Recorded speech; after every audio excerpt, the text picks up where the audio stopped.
Well, this is not what was forecast. There was meant to be sunny spells, it was meant to be a bit of light, potentially some mist coming down, and I'm going to try and show whether we can take photographs with drones, and it's flat as a pancake, there is no contrast, and it's just made this video even more difficult. Let's go on with it. I think somebody's just murdered somebody. No, it's a boat starting. So in this week's video, what we're going to do is we're going to try and look at whether you can use a drone for proper photography. Now, I've used my drone for the last couple of years, and I do what most people do, and that's send it way up into the air, take a unique angle and just hit the shutter button with no thought to composition other than it's way up in the sky, up a kai, as I would say sometimes. We're going to take a little bit of a more measured approach. We're going to try and think about the rule of thirds. We're going to think about lighting. And again, as I said at the start, the lighting is terrible. So there might be some creative editing coming up very shortly. But let's give it a bash.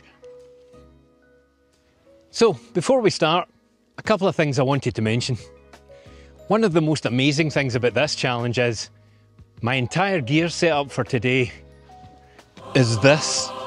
I have nothing on my back, my knees are not killing me, and I am fairly optimistic that by the time I get home, I won't need a bath with Epsom salts.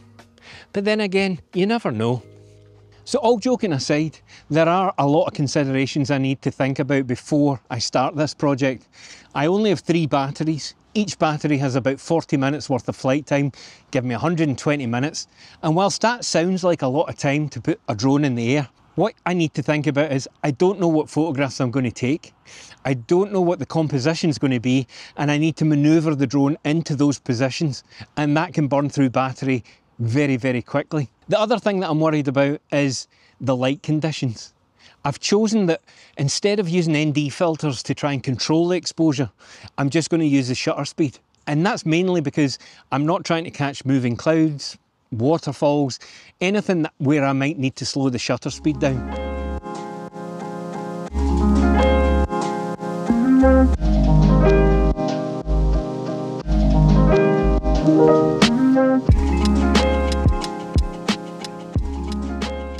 Okay, so here we are for today's first composition. It's a lovely little island just at the head of the loch. Now, if I was using my Canon right now, this is as close as I could get to that. And I don't even like the angle I'm shooting it at because the island is lost against the background. So what I'm going to try and do with the drone is fly round about it and find which angle gives me the most separation from the island and that background. And if I can isolate it against the sky, then that would be great. Again, if there was a little bit of light, we'd make it a bit more interesting and easier to achieve. However, we'll give it a stab.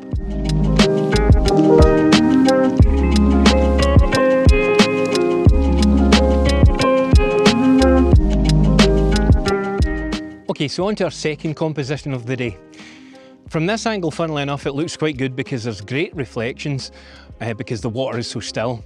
However, you can see that to the right hand side it's very industrial looking because there's an electricity power plant there, and over to the left it's a little bit dull. So I would much rather get a little bit closer and see if I can capture the house with its backdrop of the fir trees and the conifers, and then just the cherry on top is the peak of that mountain in the background.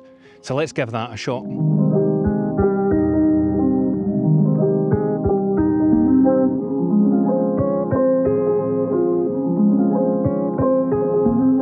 For me, that's the 2 best compositions that I can see at the moment.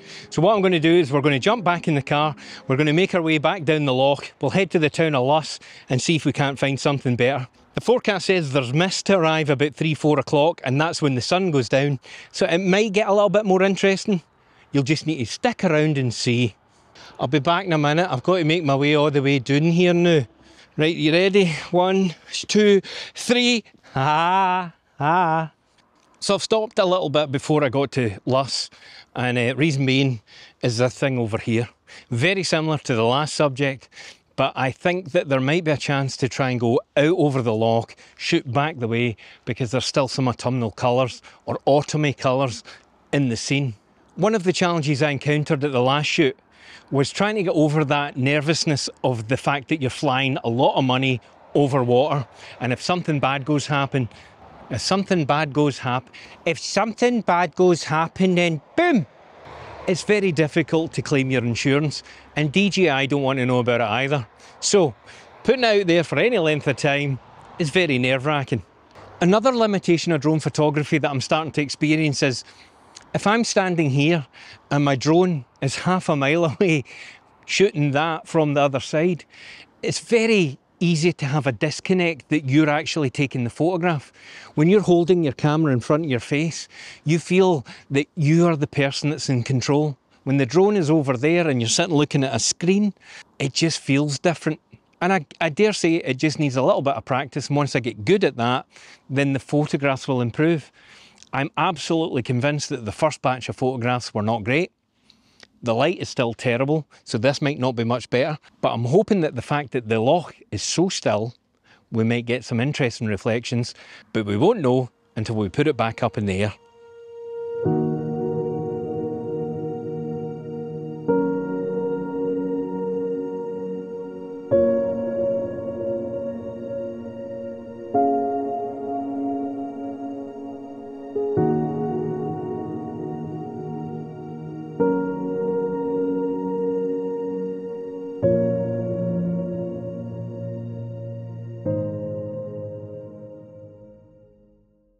So we're in a different location.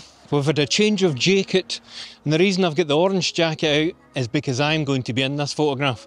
I'm going to try and hover the drone a little bit behind me, shoot down this road, which I'll show you in a second, and catch the autumn colours in the trees and offset it with my splendid jacket. Let's see how that turns out, eh? You might never see this video.